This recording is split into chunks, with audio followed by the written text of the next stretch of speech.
তুই একদিন আফসোস লইয়া আমারে খুঁজবি।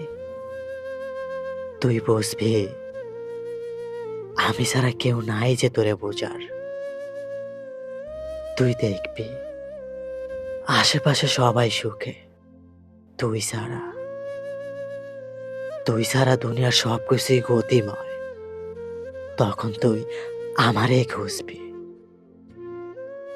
আমারে আগলে না রাখার যন্ত্রণা, অযত্নে অবহেলায় দূরে ঠেইলা দেওয়া, কিংবা ভালোবাসার এই ভিখারিরে তোর থেকে সামান্যটুকু ভালোবাসা না দেওয়ার কারণে তুই দেখবি দুনিয়ার সমস্ত হতাশা তোর মাথায় চাইপা ধইরা বইসা আছে।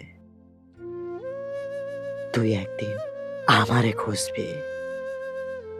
তখন তুই বুঝবি আমি ছাড়া আপন বলতে তোর কেউ নাই, কেউ নাই।